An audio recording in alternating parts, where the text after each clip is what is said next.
Tuhan sudah berjanji, Tuhan pasti menepati janjinya.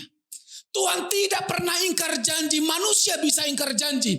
Atasan kita bisa ingkar janji. Orang tua bisa ingkar janji. Suami istri bisa ingkar janji. Tetapi nama Yesus, nama di atas segala nama, dia tidak akan pernah mengingkari janjinya. Sekali dia berjanji, janjinya pasti ditepati. Percaya, benar-benar percaya bahwa Yesus adalah Tuhan yang menjadi manusia, mati di kayu salib, dikuburkan, pada hari ketiga bangkit antara orang mati, dan naik ke surga, adalah yang akan menikmati seluruh janji-janji Tuhan itu. Dan jangan pernah meragukannya lagi.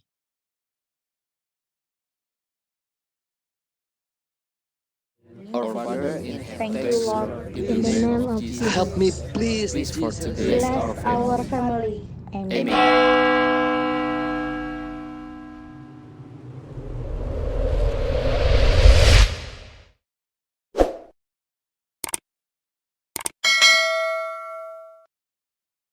Di dalam nama Tuhan Yesus Kristus, kami siap mendengar firman Tuhan. Haleluya, bersama katakan amin. Baik, salam Bapak Ibu. Iya.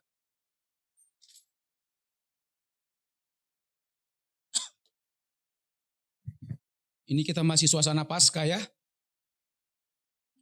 Oke. Mari kita buka Alkitab kita Bapak Ibu. Silakan lihat di PowerPoint. Dalam kitab Roma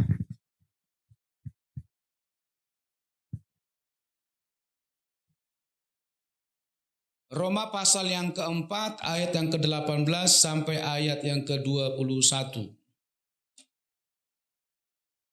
Oke. Roma 4 ayat 18 sampai 21. Tema khotbah saya hari ini adalah meresponi janji Tuhan.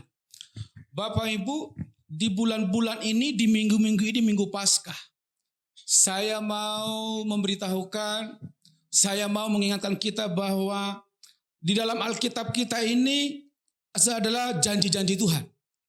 Alkitab terdiri dari dua, kitab Perjanjian Lama dan Perjanjian Baru. Artinya dalam kitab Perjanjian Lama banyak sekali mengandung janji Tuhan. Dalam Perjanjian Baru juga demikian. Dan saya mau kasih tahu Bapak Ibu, janji Tuhan itu disempurnakan lewat karya salib Kristus. Amin. Tanpa penyaliban Kristus, tanpa kematian Yesus di kayu salib, seluruh janji itu akan tinggal janji. Tetapi karena Yesus, karena Allah menjadi manusia dan mati di kayu salib, janji itu pasti dengan api diberikan kepada kita. Itu sebabnya Alkitab mengatakan bahwa janji Tuhan itu adalah ya dan amin. Betul? Dan Alkitab juga berkata kalau Tuhan sudah berjanji, Tuhan pasti menepati janjinya. Tuhan tidak pernah ingkar janji. Manusia bisa ingkar janji. Atasan kita bisa ingkar janji. Orang tua bisa ingkar janji. Suami istri bisa ingkar janji. Tetapi nama Yesus, nama di atas segala nama, dia tidak akan pernah mengingkari janjinya. Sekali dia berjanji, janjinya pasti ditepati. Dan saya mau beritahukan Bapak Ibu, janji Tuhan itu bagi saudara dan saya yang percaya kepada Kristus Yesus Tuhan. Nah pertanyaannya, bagaimana caranya kita bisa menerima janji-janji Tuhan itu? Janji-janji Tuhan itu bukan hanya saja bersifat keselamatan kekal.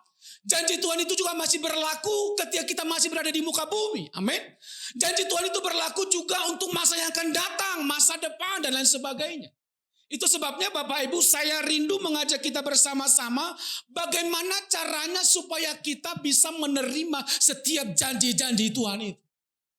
Kalau orang di luar sana, orang percaya di berbagai negara yang lain, bahkan di Indonesia, di kota-kota yang lain, begitu banyak anak-anak Tuhan yang bisa menikmati janji-janji Tuhan. Yang dibutuhkan adalah respon kita terhadap janji Tuhan itu. Karena janji itu sudah dilegalitaskan dengan karya salib Kristus. Tuhan sudah memberikan janji itu. Tergantung kita menerima atau tidak janji-janji itu. Nah itu sebabnya Bapak Ibu, saya buat tema di sini adalah meresponi janji Tuhan. Tanpa respon yang baik, janji Tuhan akan menjauh dari hidup kita. Kita akan melihat dari ayat Alkitab ini, teks.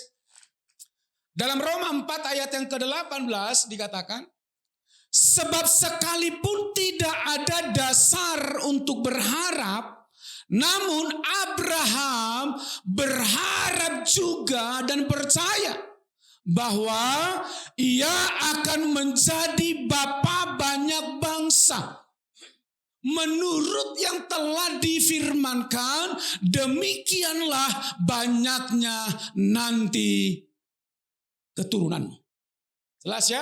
Ayat yang ke-19. Imannya tidak menjadi lemah. Atau ulang lagi deh, dari ayat 18. Saya bahas ayat per ayat aja. Kembali, sekali lagi saya bacakan. Sebab sekalipun tidak ada dasar untuk berharap, secara logika tidak ada alasan buat Abraham berharap atas janji Tuhan itu. Alkitab mencatat, namun Abraham berharap juga dan percaya bahwa Abraham akan menjadi bapa banyak bangsa. Menurut yang telah difirmankan, demikianlah banyaknya nanti keturunanmu. Sampai usia tua Abraham dan Sarah tidak memiliki keturunan. Betul? Secara manusia, secara logika, istrinya Sarah juga sudah menopause. Secara medis juga tidak mungkin lagi berketurunan. Tetapi ke suatu saat malaikat mengunjungi Abraham dan berkata, Abraham, engkau akan menerima janji Tuhan. Engkau akan melahirkan, engkau akan memiliki seorang anak. Bahkan keturunanmu seperti bintang di langit, seperti pasir di laut. Padahal kenyataannya istrinya sudah masuk usia tua. Gitu ya. Makanya dikatakan tidak ada alasan, tidak ada dasar lagi untuk Abraham menantikan janji Tuhan punya keturunan. Bagaimana mungkin istriku saja gak bisa lagi mengandung? Nah, kalimat selanjutnya dikatakan, namun Abraham berharap juga dan percaya. Percaya kepada siapa? Kepada janji Tuhan. Demikianlah banyaknya nanti keturunanmu. Secara tersirat, Abraham memiliki pemahaman begini. Kalau Allah sudah berfirman, pasti terjadi. Logikanya berkata, istriku mandul, istriku gak bisa melahirkan. Tetapi kalau Tuhan sudah berfirman, itu pasti mungkin. Bahwa ia akan menjadi bapa banyak bangsa menurut yang telah difirmankan. Difirmankan siapa? Malaikat Allah, utusan surga. Kalau Allah sudah berfirman kepada saudara dan saya, engkau akan diberkati, keluar masukmu diberkati. Tuhan pasti melaksanakannya secara sempurna. Gak ada yang amin? Amin. Apapun pergumulan kita, saya percaya semuanya itu sudah ada tertulis di dalam Alkitab solusinya. Setiap kita punya pergumulan masing-masing. Solusinya sudah ada dalam janji-janji Tuhan dalam Alkitab ini. Tergantung kita meresponinya. Tergantung kita menyikapinya. Amin Bapak Ibu. Pokoknya tekankan dalam mindset kita. Sekali Tuhan berjanji, Tuhan pasti menepati janjinya. Kalaupun saya tidak menerima janji, masalahnya bukan di pihak Tuhan. Masalahnya pasti di pihak diri kita. Introspeksi diri, koreksi diri, berdiam diri di hadapan Tuhan. Dan berkata, selidiki aku, amin.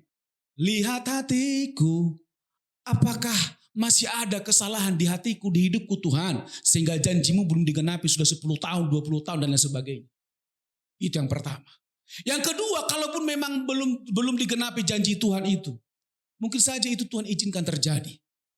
Yang pasti di balik semua peristiwa yang kita alami ada rencana Tuhan yang besar di baliknya. Lanjut, ayat yang ke-19. Ayat ke-19 dikatakan, imannya tidak menjadi lemah. Dalam penantiannya akan janji Tuhan, dalam penantiannya akan firman yang disampaikan itu, Alkitab mengatakan imannya tidak menjadi lemah. Walaupun ia mengetahui bahwa tubuhnya sudah sangat lemah. Gak mungkin terjadi. Tetapi imannya tidak menjadi lemah. Karena usianya telah kira-kira 100 tahun. Dan bahwa rahim Sarah telah tertutup. Fakta sering sekali melemahkan iman kita. Tetapi firman-Nya selalu membuat iman kita semakin bertumbuh. Amin. Kenyataan hidup sering sekali membuat iman kita down. Tetapi Alkitab firman Tuhan selalu membawa kita, memberikan kepada kita kekuatan yang baru. Untuk menantikan setiap janji-janji Tuhan. Lanjut ayat 9 ayat 20. Dikatakan, tetapi terhadap janji Allah ia tidak bimbang, imannya kuat dan dia tidak bimbang karena ketidakpercayaan. Malah ia diperkuat dalam imannya dan ia memuliakan Allah. Ayat 21.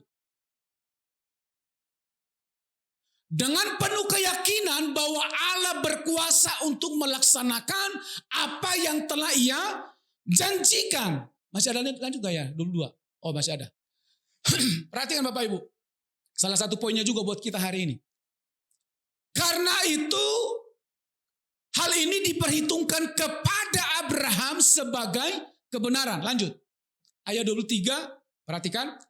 Kata-kata ini, yaitu hal ini diperhitungkan kepadanya. Semua tadi diperhitungkan kepada Abraham, tidak ditulis untuk Abraham saja. Amin. Berkat penyertaan Tuhan bukan berlaku untuk Abraham saja. Amin. Seluruh janji-janji Tuhan tidak berlaku hanya untuk Abraham saja. Kepada siapa lagi? Ayat yang ke-24. Kita baca sama-sama. 2-3 ya. Tetapi ditulis juga untuk kita. Sebab kepada kita pun Allah memperhitungkannya. Karena apa? Karena kita percaya kepada Yesus, kepada Dia yang telah membangkitkan Yesus Tuhan kita dari antara orang mati. Janji-janji Tuhan itu bukan hanya saja diberikan kepada Abraham, tetapi kepada kita, kepada jemaat Gebi Taman Elang, kepada semua kita yang mendengarkan di ruangan ini, kepada semua kita yang mendengarkan secara live streaming. Janji Tuhan itu diperuntukkan kepada kita. Kenapa? Karena kita percaya kepada Allah yang telah membangkitkan Yesus Tuhan kita dari antara orang mati. Adakah di tengah-tengah kita yang percaya bahwa Yesus itu mati dan bangkit dari antara orang mati? Boleh angkat tangan? Beri kita doakan. Gitu ya. Tetapi saya percaya semua kita yang hadir di tempat ini, bahkan sebagian besar yang mendengarkan secara live streaming, percaya, benar-benar percaya bahwa Yesus adalah Tuhan yang menjadi manusia, mati di kayu salib, dikuburkan, pada hari ketiga bangkit antara orang mati, dan naik ke surga. Andalah yang akan menikmati seluruh janji-janji Tuhan itu. Dan jangan pernah meragukannya lagi.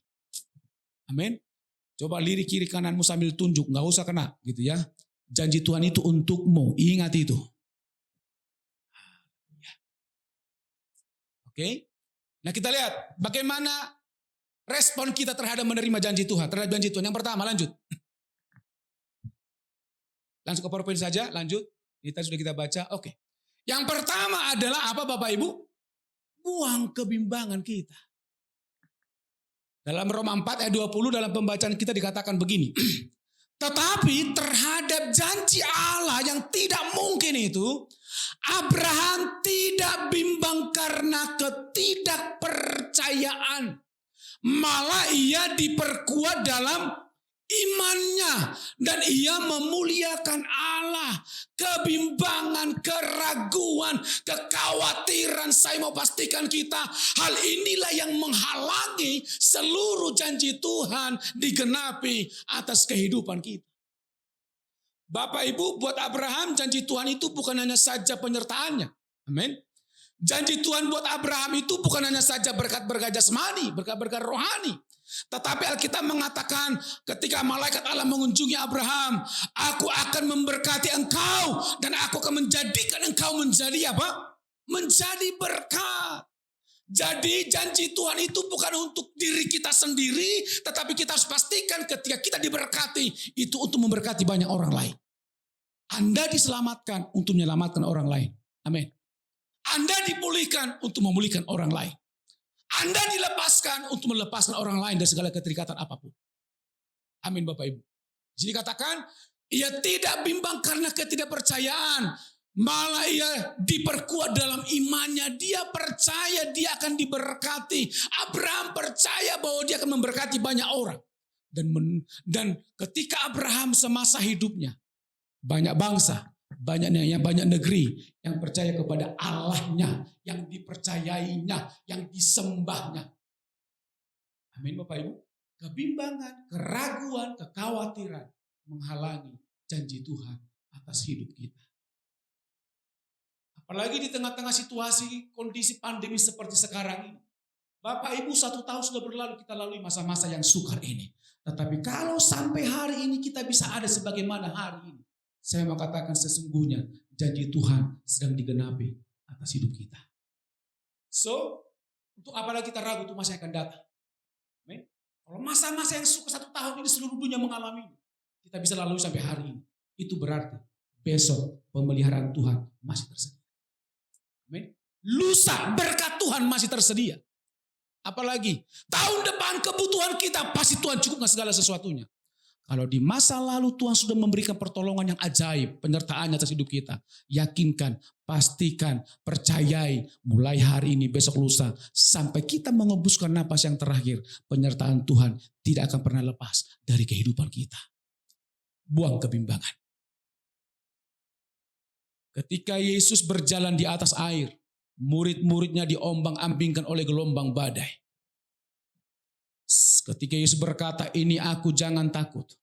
Petrus berkata, Guru, kalau memang engkau itu, suruh aku datang berjalan di atas air. Yesus berkata, marilah, silakan datang. Langkah pertama, walaupun mungkin sedikit masih agak ragu, dia keluarkan kaki kanannya mungkin dari atas perahunya. Dia coba injakkan kakinya di atas air laut. Sepertinya tenggelam semata kaki dia angkat lagi. Tetapi pandangannya tidak pernah terlepas dari wajah Kristus. Sambil dia menatap Yesus. Dia coba kakinya lagi turunkan. Masih masuk semata kaki dia coba angkat lagi. Tetapi di situ dia mengumpulkan keyakinannya. Dan dia mulai buang kebimbangannya. Benarkah ya aku bisa berjalan di atas air? Itu awalnya dalam yang menguasai alam bawah sadarnya, pikirannya, mindsetnya. Tetapi ketika dia menatap Yesus, semakin dia menatap Yesus dengan tajam, imannya mulai bangkit, kebimbangannya, keraguannya, kekhawatirannya terbuang secara tidak sadar. Mulai langkahkan kakinya, dia seperti mulai memiliki keyakinan. Dia mulai angkat kaki kirinya, ternyata kaki kanannya berhasil berjalan di atas air. Dia langkahkan kakinya dengan tatapan yang tajam kepada pribadi Kristus Yesus Tuhan. Dan ternyata Petrus berhasil membuang kebimbangannya. Ternyata dengan berjalannya waktu Bapak Ibu, selama kita masih di muka bumi, pasti ada pergumulan. Amin. Selama kita berada di muka bumi, pasti ada tantangan, pasti ada gesekan dan lain sebagainya.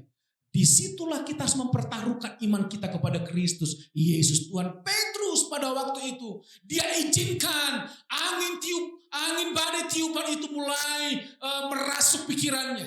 Dia izinkan itu terjadi. Apa yang terjadi? Fokusnya mulai beralih. Mulai fokus kepada masalah. Fokus kepada badai topan. Dia melihat Yesus masih jauh di depan. Sementara perahu keselamatan secara dunia sudah jauh di belakang. Dia mulai ragu lagi. Dia izinkan keraguan. Dia izinkan kebimbangan. Dia izinkan kekhawatiran. Mulai mengintimidasi pikirannya. Mulai masuk dalam hatinya. Ketika keraguan, kebimbangan, intimidasi setan mulai masuk dalam hati. Disitulah Petrus mulai jatuh tenggelam di dalam air laut. Bapak Ibu, oke, kita sudah percaya kepada Yesus. Oke, kita sudah dibaptis. Oke, kita sudah lahir baru. Yesus ada di hati kita. Bapak Ibu, bukan berarti iblis tidak bisa menguasai kita. Terlalu bisa. Strategi iblis yang pertama adalah menjatuhkan kita lewat intimidasi, lewat pikiran kita. Masalah demi masalah yang silih berganti. Akhirnya kita berkata, kita pikirkan, kita renungkan. Dan kita mulai mengucap kata-kata, kejam sekali kau Tuhan. Oh sampai 1 tahun, 2 tahun, 3 tahun, 5 tahun. Sepertinya pergumulan ini tidak berakhir. Kejam kali kau Tuhan. Mulai kecewa dengan keadaan. Kecewa sama Tuhan. Itu di pikiran. Sebenarnya iblis mulai merasuki pikiran kita. Itu sebabnya Alkitab mengatakan demikian. Pikirkanlah yang di atas. Betul? Yang sedap didengar. Pikirkanlah pekerjaan Tuhan. Pikirkan, renungkanlah Alkitab firman. Merenungkan itu kan di pikiran, bukan di hati. Itu salah satu-satunya cara yang ampuh menangkal intimidasi setan. Renungkan firman Tuhan siang dan malam dalam pikiran. Sehingga ketika intimidasi setan masuk dalam telinga, dalam pikiran kita, tidak bisa lagi menguasai pikiran kita. Karena firman Kristus yang berkuasa menguasai alam bawah sadar pikiran kita. Amin. Kalau kita terus izinkan dalam pikiran kita Bapak Ibu, intimidasi setan yang mulai masuk dalam hati. Makanya Alkitab mengatakan apa? Jagalah hatimu dengan segala kewaspadaan. Karena dari situlah terpancar kehidupan. Kalau hati kita sudah dikuasai setan, Petrus kebimbangan menguasai hidupnya. Akhirnya dia mulai jatuh tenggelam. Dapat poinnya Bapak Ibu? Buang keraguan, buang kebimbangan. Walaupun kita tidak dapat melihat situasi apapun yang terjadi besok lusa. Abraham, salah satu teladan kita. Dia nggak tahu apa yang terjadi besok. Tetapi yang tahu, hari ini Tuhan berfirman, hari ini aku percaya. Nantikan janjinya. Sampai kapanpun. Amin. Buang kebimbangan, buang keraguan. Nomor 2. Yang kedua, apa respon kita terhadap janji Tuhan? Setelah kita membuang kebimbangan, membuang keraguan, kekhawatiran, kita harus menguatkan iman. Perhatikan di sini, coba ayat yang ke-20 deh. Saya tidak masukkan. Ayat 18 maksud saya, ayat 18. Kita menguatkan iman. Ayat 18. Oke, perhatikan Bapak Ibu ya. Coba 19.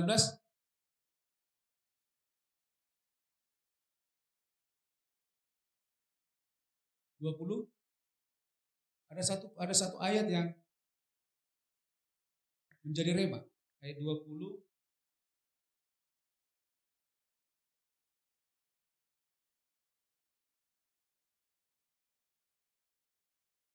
Oke. Mulai ayat 19 tadi ya, 19 mulai, perhatikan. Imannya tidak menjadi lemah. Walaupun ia mengetahui bahwa tubuhnya sudah sangat lemah karena usianya telah kira-kira 100 tahun dan bahwa rahim Sarah telah tertutup. Dia berhasil membuang keraguannya dan dia mulai kuatkan imannya. Imannya tidak menjadi lemah. Ayat yang ke-20 dikatakan di sini. Tetapi terhadap janji Allah ia tidak bimbang karena ketidakpercayaan. Malah, apa dikatakan di sini? Ia diperkuat dalam iman. Dalam bahasa yang lain ini, diperkuat oleh imannya. Imannya lah yang memperkuat dia tetap percaya kepada Yesus. Bukan dalam iman dalam terjemahan yang lain Bapak Ibu. Mengerti maksudnya? Ternyata ketika Abraham menguatkan imannya, imannya itulah yang memberikan kekuatan kepada dia untuk tetap menantikan janji Tuhan itu. Imannya kepada janji Tuhan. Jadi yang kedua adalah menguatkan imannya. Bapak Ibu menguatkan iman berarti tetap percaya kokoh teguh di dalam Kristus segala situasi apapun yang terjadi, iman kita harus kuat. Amin. Iman kita harus kuat. Kalau letoy, lemah dan lain sebagainya, wah, bagaimana mungkin Tuhan bisa bekerja dalam kehidupan kita? Amin. Roma 10 ayat yang ke-17. Bisa dibaca? Buka Roma 10 ayat yang ke-17.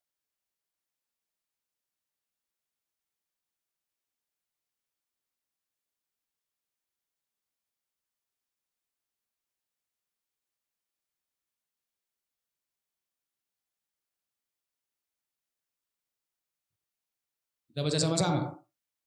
2, 3 ya. Jadi iman timbul dari pendengaran dan pendengaran oleh firman Kristus. Berarti kalau kita mau menguatkan iman, ini rahasianya. Bagaimana caranya? Iman timbul dari pendengaran dan pendengaran oleh firman Kristus. Itu sebabnya baca Alkitab, renungkan Alkitab siang dan malam. Saya percaya iman kita akan semakin bertumbuh.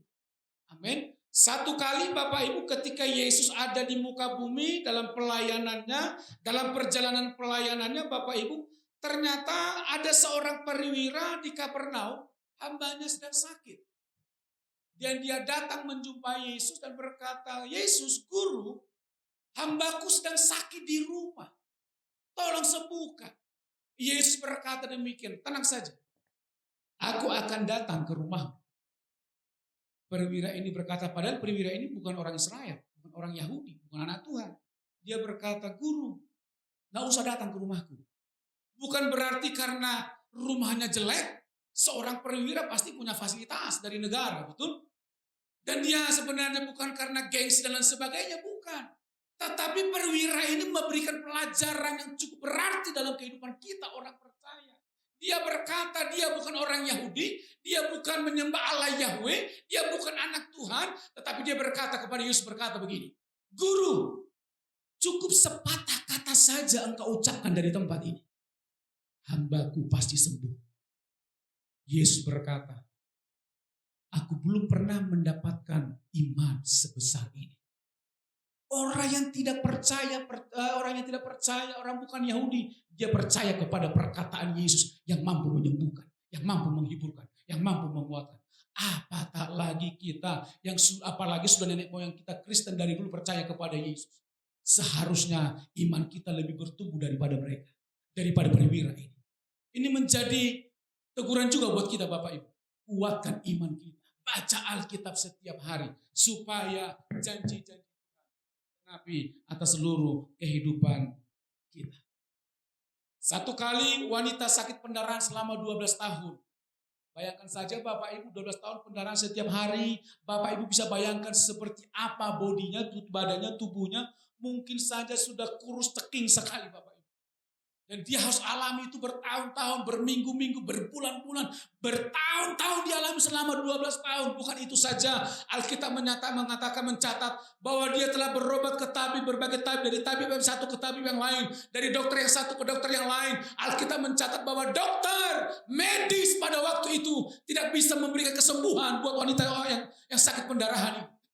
Satu ketika di tengah-tengah keterpurukannya, dia mendengarkan suara riuh yang sedang lewat dari depan hadapannya. Dia mulai mencari tahu ini ada apa yang terjadi. Apakah kampanye? Kan kira-kira begitu Bapak Ibu ya. Apakah yang lain? Dia coba cari tahu. Ternyata dia mendengar berita. Dia mendengarkan ada kata-kata Yesus. Anak Daud, kasihanilah aku. Ribuan orang memanggil nama Yesus. Yesus sembuhkanlah aku. Yesus tolonglah aku. Yesus tolonglah aku. Dia dengarkan berita itu. Ternyata selama 12 tahun ketika dia masih melakukan pengobatan dari tabib satu ke tabib yang lain, sudah pernah dia dengar suara-suara, dia mendengarkan sedikit-sedikit tentang berita Yesus yang bisa menyembuhkan orang yang sakit. Ketika kesempatan itu apa yang terjadi? Dia berkata dalam hatinya, dia berdiri, dia kuatkan imannya. Dia berkata, asal ku jamah saja jubahnya, aku pasti sembuh. Bukan seperti ribuan orang yang sedang mengunjungi mengikuti Tuhan. Tuhan tolong aku sampai teriak-teriak. Yesus anak dua sampai teriak. Dia mencoba terobosan orang mencoba untuk bertemu dengan Yesus. Tetapi ini wanita cukup berbeda imannya. Dia hanya cukup menguatkan imannya. Asal ku jamah saja jubahnya, aku pasti sembuh. Dia gak berkata demikian. Semua sedang mengikuti Tuhan. Aku harus tampil beda. Aku akan usahakan harus tepat berada di depan Yesus, berhadapan muka dengan muka. Kalau aku nanti sudah berhadapan muka dengan Tuhan, aku akan paksa dan tarik tangan Tuhan, tarik di kepala aku. Enggak begitu dia Bapak. Lalu dia hanya berkata, asal ku jamah saja jubah. Pertanyaannya, bagaimana caranya wanita pendarahan ini bisa bertemu dengan Tuhan? Bisa dia memegang puncak jubahnya. Kalau bisa memegang puncak jubahnya kalau dekat, betul? Tapi kan pada kenyataannya ada beberapa lapis orang yang harus dilalui supaya bisa memegang puncak jubah Yesus. Betul Bapak Ibu? Ribuan orang, mungkin belasan ribu orang pada waktu itu. Tetapi ketika dia menguatkan imannya, di situ ada jalan keluar. Amin. Di tengah-tengah kekuatannya, di sisa-sisa kekuatannya, dia terobos lapisan yang pertama. Itu kan sebenarnya orang yang sakit tidak boleh bertemu dengan orang yang sehat secara jasmani. Itu aturan buat mereka. Tetapi dia terobos itu. Kalau iman kita sudah kuat dalam Kristus, pasti ada solusi. Pasti ada kekuatan untuk kita melewati setiap masalah yang kita alami. Amin Bapak Ibu. Dia terobos lapisan pertama, dia terobos lapisan yang kedua, dia terobos lapisan yang ketiga. Ketika dia melihat Yesus ada di depan, tepat ada di depannya. Yesus membelakanginya. Dia nggak langsung buru-buru cari muka. Guru, aku udah di sini, aku pendarahan. Lihat nih banyak darah nih. Tolong guru, enggak Bapak Ibu, enggak kepo dia. Dia tetap berpegang kepada pendiriannya. Jubahnya saja, nggak perlu tunjukin muka, gitu ya. Nggak perlu cari-cari muka. Asal ku pegang saja saja jubahnya, aku pasti sembuh. Benar? Dengan sedikit agak takut, dia pegang punca jubah Yesus. Alkitab mengatakan, seketika itu juga, detik itu juga, pendarahannya berhenti. Dia setelah dia pegang, dia merasa sudah baik, dengar lagi pendarahan, dia langsung menghilang dari belakang Yesus. Dia masuk ke kerumunan orang. Dia berpikir perbuatannya tidak ketahuan. Dan Yesus berkata, siapa yang pegang jubahku? Apakah Yesus tidak tahu wanita ini pegang jubahnya? Tahu. Dia bertanya, siapa yang pegang jubahku? Aku rasakan ada satu kuasa yang keluar dari tubuhku. Murid-murid berkata, guru, kalau orang Batak kan? Kan gitu orang Batak. Ini kan banyak orang di sini. Ribuan orang berdesak-desakan, pasti semua memegang punca jubahmu lah. Gitu kan kira-kira kan? Bukan, kata Tuhan. Ada kuasa yang keluar dari tubuhku. Ternyata sekian ribu orang yang memegang punca jubah yang bersentuhan dengan Yesus tidak berhasil mengeluarkan kuasa dari tubuh Kristus untuk menyembuhkan. Hanya satu wanita yang berhasil mengeluarkan kuasa supranatural dari Kristus untuk menyembuhkannya. Siapa itu? Wanita pendarahan. Kenapa bisa mengalami kesembuhan itu? Kenapa bisa kuasa itu keluar dari tubuh Yesus? Karena ada iman yang kuat dari wanita pendarahan ini. Yang lain itu imannya gak kuat. Hanya teriak-teriak, hanya pengen kesembuhan. Tetapi wanita ini tahu rahasianya mengalami janji-janji Tuhan. Dia kuatkan imannya. Asal ku jamah saja jubahnya, aku pasti sembuh. Amin. Amin Bapak Ibu. Pastikan iman kita tetap kuat di tengah-tengah situasi yang terjadi ini. Iman timbul dari pendengaran. Dan pendengaran oleh firman Kristus. Baca Alkitab setiap hari. Dengarkan Alkitab. Dengarkan, baca, renungkan Alkitab setiap hari. Saya percaya kita akan tampil sebagai pemenang. Janji-janji Tuhan atas hidup kita, berkat jasmani, berkat rohani pasti digenapi. Janji-janji Tuhan atas pemakaian Tuhan atas kehidupan saudara dan saya akan digenapi dalam waktu dekat kalau kita responi janji Tuhan ini. Amin. Janji Tuhan atas GBI Menelang dan Push Ministry. Memulihkan orang-orang yang terluka. Amin Bapak Ibu. Melepaskan orang-orang yang terikat. Pasti digenapi kalau semua kita meresponi janji Tuhan. Buang keraguan. Buang kebimbangan. Kuatkan iman untuk menerima janji Tuhan itu. Pasti digenapi atas kehidupan kita. Poin yang ketiga. Poin yang ketiga adalah memuliakan Allah. Bapak Ibu berbicara memuliakan Allah. Memuliakan Allah bukan mempermalukan Allah. Itu beda. Mengerti maksud saya Bapak Ibu? Poin yang ketiga itu memuliakan Tuhan bukan mempermalukan Tuhan. Memuliakan Tuhan itu Bapak Ibu ada dua sebenarnya. Satu, memuji, menyembah, dan berdoa. Memuji Tuhan, menyembah Tuhan, berdoa, baca Alkitab. Itu memuliakan Tuhan. Yang kedua Bapak Ibu, sikap memuji Tuhan, memuliakan Tuhan itu adalah sikap kita. Apakah sikap kita, attitude kita mempermuliakan Tuhan atau mempermalukan Tuhan? Yaitu apa? Perbuatan kita. Apakah perbuatan kita mempermuliakan Tuhan sehari-hari? Halo? Apakah kita tampar istri? Berarti itu mempermalukan Tuhan. Yang selanjutnya perkataan kita. Apakah perkataan kita terhadap sesama itu mempermuliakan Tuhan atau mempermalukan Tuhan? Selanjutnya, apakah karakter kita mempermuliakan Tuhan? Apakah mentalitas kita mempermuliakan Tuhan? Hanya saudara dan Tuhan yang tahu. Apakah kita mempermuliakan Tuhan atau mempermalukan Tuhan? Di saat kita mempermalukan Tuhan, janji itu tertutup buat kita. Di saat kita mempermuliakan Tuhan, janjinya akan digenapi atas kehidupan kita. Bapak Ibu, yang pertama ini memuji menyembah Tuhan. Kita baca dulu ayat ini ya, kita buka. Kisah Rasul 16 ayat 25 sampai 26. Kisah Rasul 16 ayat 25 sampai 26.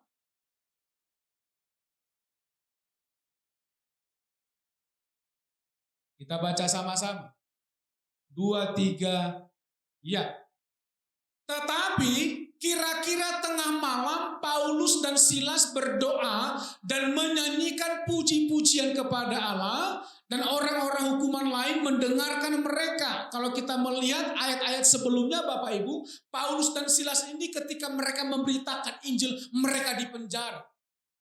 Kalau iman Paulus dan Silas gak kuat dalam Kristus, bisa saja mereka protes kepada Allah dengan berkata demikian, Yesus, kami kan memberitakan Injil.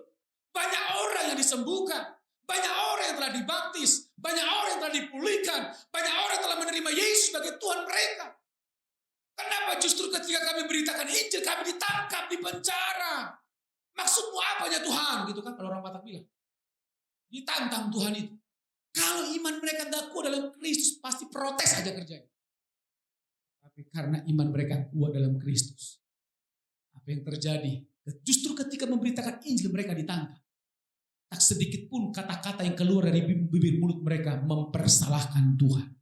Itu ciri-ciri orang yang kuat dalam imannya di dalam Kristus. Yesus Tuhan. Gak pernah bersungut-sungut. Amin. Bahkan dikatakan dalam ayat 25 ini, setelah mereka masuk dalam penjara, diborgol kaki dan tangannya, Alkitab mengatakan, tetapi kira-kira tengah malam, Paulus dan Silas berdoa dan menyanyikan puji-pujian kepada Allah. Menyanyikan pujian ini dalam terjemahan yang lain memuliakan Tuhan. Makanya tadi saya katakan memuliakan Tuhan itu ada dua, memuji menyembah Tuhan dan sikap hidup kita, betul? Nah ini yang poin yang pertama. Berdoa dan menyanyikan puji-pujian kepada Allah, dan orang-orang hukuman lain mendengarkan pujian mereka. Mendengarkan pengagungan mereka kepada Tuhan. Apa yang terjadi? Ayat yang ke-26. Kita baca sama-sama. 2-3 ya. Akan tetapi terjadilah gempa bumi yang hebat. Sehingga sendi-sendi penjara itu goyah. Dan seketika itu juga terbukalah semua pintu dan terlepaslah belenggu mereka semua.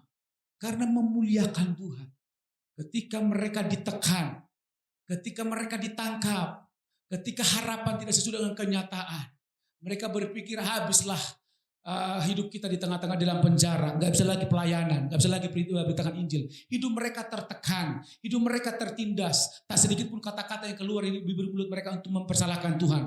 Justru mereka berdoa, justru mereka memuji, menyembah Tuhan, justru mereka memuliakan Tuhan. Apa yang terjadi? Tuhan dengarkan Tuhan tahu sikap hati mereka. Tuhan dengarkan doa mereka. Tuhan dengarkan pujian penyembahan mereka, di mana hati Tuhan disenangkan oleh pujian mereka. Tuhan dipermuliakan dengan penentuan Tuhan. Tuhan goncang itu penjara dengan gempa. Ketika gempa terjadi, apa yang terjadi? Sendi-sendi sel dari penjara itu mulai rontok, lepas. Penjaga penjara ketika dia melihat gempa yang dahsyat itu, dia terheran-heran dan dia melihat pintu-pintu penjara itu roboh. Dia berpikir, tawanan sudah pasti keluar semuanya. Kalau tawanan sudah keluar semuanya, dia tahu hukumannya, nyawanya menjadi gantinya. Dia tahu ketika semua tawanan keluar, dia akan diperhadapkan kepada pemimpinnya, atasannya, dan dia akan diminta pertanggungjawaban. Dan kemungkinan besar dia akan dibunuh. Betul? Itu sebabnya kalau kita baca ayat selanjutnya, ketika dia lihat situasi itu, dia ambil pedangnya. Dia mau tusukkan dalam tubuhnya. Ketika dia ambil, dia mau tusukkan, tiba-tiba Paulus berbicara. Kepala penjara, masih di sini aku. Gitu kan? Kami masih di sini, jangan bunuh dirimu. Jangan jadi orang yang bodoh. Ini kami masih di sini, gitu kan? Tiba-tiba kepala penjara bilang, masih di sini. Baik kali tawanan ini, gitu kan? Udah ada kesempatan untuk keluar, tetapi dia nggak keluar. Justru disitulah letak kebaikan Tuhan. Ketika mereka ditindas, ketika mereka ditangkap, Tuhan berikan solusi, tapi nggak buru-buru keluar, menikmati solusi itu. Mereka tenang saja menantikan di situ apa yang terjadi, karena mereka yakin gempa itu Tuhan yang melakukannya. Langkah selanjutnya Tuhan pasti menuntun. Mereka tunggu sampai tenang. Dia lihat kepala penjara ingin bunuh diri. Ternyata itu rencana Tuhan buat mereka. Dia berkata, jangan bunuh diri. Kami masih di sini. Akhirnya kan kepala penjara mempersilahkan mereka pergi keluar. Dengan pertanyaan begini, Kalau begitu, apa yang harus aku lakukan? Di situ Paulus langsung beritakan Injil. Percaya kepada Yesus, engkau dan seisi rumahmu pasti selamat. Amin. Itu tadi kan, dilepaskan untuk melepaskan orang. Dipulihkan untuk memulihkan orang. Diberkati untuk memberkati orang lain. Jadi pujian penyembahan mempermuliakan nama Tuhan. Itu akan membuat kita menerima janji Tuhan. Tuhan berjanji Tuhan akan menyertai sampai kesudahan zaman. Dalam kasus Paulus, Tuhan menyertainya ketika dalam penjara. Dalam penyertaannya, Tuhan membebaskan Paulus dan Silas dari penjara. Dan berita Injil semakin tersebar luas. Ada 3 sikap tadi Bapak Ibu untuk meresponi janji Tuhan. Yang pertama apa? Buang keraguan. Yang kedua apa? Kuatkan iman kita. Yang ketiga apa? Mempermuliakan Tuhan. Pastikan Bapak Ibu, jangan biarkan situasi yang terjadi hari-hari ini mencuri iman kita. Tetap teguh percaya dalam Kristus. Walaupun hari ini kita belum makan sepertinya sulit untuk makan. Jangan izinkan itu mencuri damai sejahtera kita. Jangan izinkan itu mencuri iman kita. Sekali percaya kepada Yesus. Tetap teguh pendirian kita kepada Yesus Kristus Tuhan. Amin Bapak Ibu.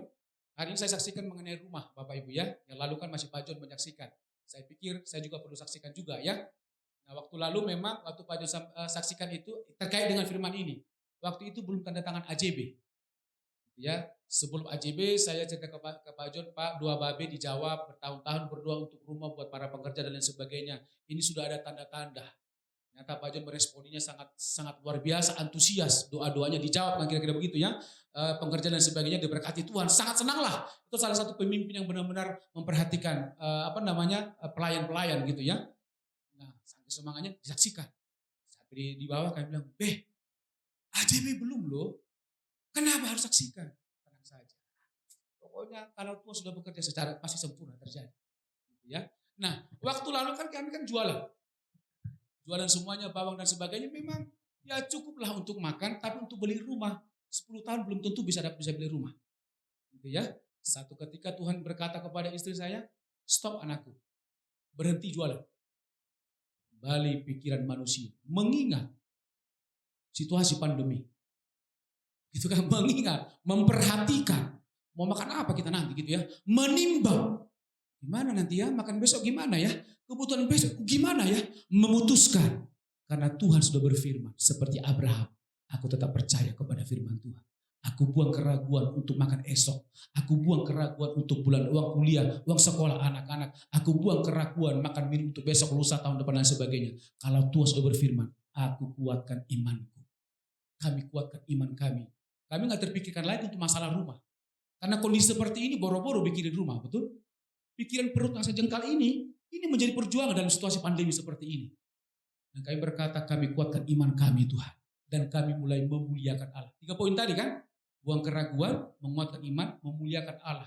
Lepaskan semua jualan, kami mulai duduk di kaki Tuhan, memuliakan Tuhan, memuji, menyembah Tuhan, berpuasa. Tuhan, kuserahkan semuanya. Kalau Tuhan sudah berfirman, ajar kami untuk tetap percaya kuat teguh terhadap firman-Mu. Engkau berkata berhenti, berarti Tuhan bertanggung jawab atas kehidupan kami, anak-anak kami, dan selanjutnya.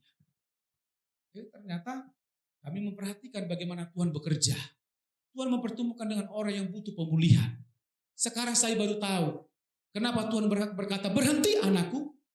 Saya mulai memahami cara jalan-jalan Tuhan dalam kasus ini. Tuhan berkata berhenti. Ini ada keluarga yang butuh Tuhan. Aku mau pakai kau. Kau kan udah tekan kontrak denganku waktu lalu menjadi full time. Kan kira-kira begitu Bapak Ibu. Ayo berhenti. Ini keluarga ini perlu diselamatkan, perlu dipulihkan, berhenti. Untungnya kami respon. Taat. Membuang keraguan. Yang kedua lagi apa tadi?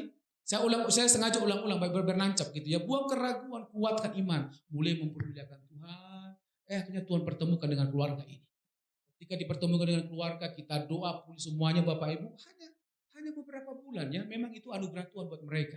Itu juga tidak terlepas dari doa-doa orang tuanya untuk pemulihan keluarganya. Kita ini hanya sebagai alat. Amin Bapak Ibu. Ketika doa, saya hanya strict aja berkata demikian. Oke. Bapak Ibu sudah panggil kami. kami pakai nama Yesus. Kita harus sepakat dulu hari ini. Kalau Bapak Ibu pakai nama Yesus, oke kita doakan. Bahkan kita dampingi.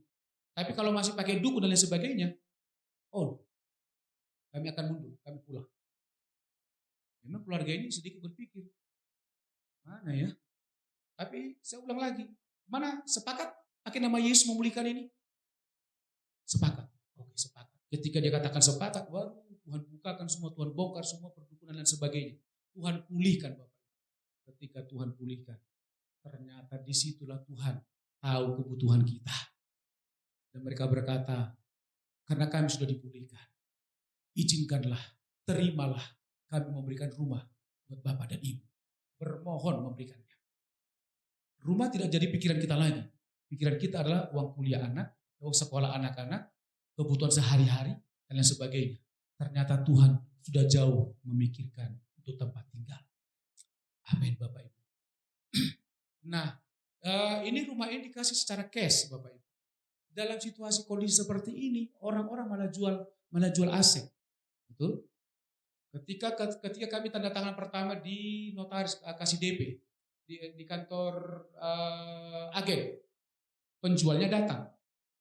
Jadi donatur ini datang, kami juga disuruh ikut. Oke, ikut. Ternyata dalam proses di sini pun itu menjadi kesaksian. Si donatur berkata begini, berkata kepada agen, bla bla bla, ini Pak Pendeta, Ibu Pendeta, kami sangat bersyukur Tuhan pertemukan kami dengan keluarga kami dengan mereka, kami dipulihkan oleh Tuhan dan lain sebagainya. Itu sebabnya sebagai rasa syukur kami memberikan rumah. Jadi inilah rumahnya itu. Ternyata yang punya rumah ini dia lagi butuh uang memang. Dia beli rumah itu 800 juta habis. Tetapi dia jual hanya 630.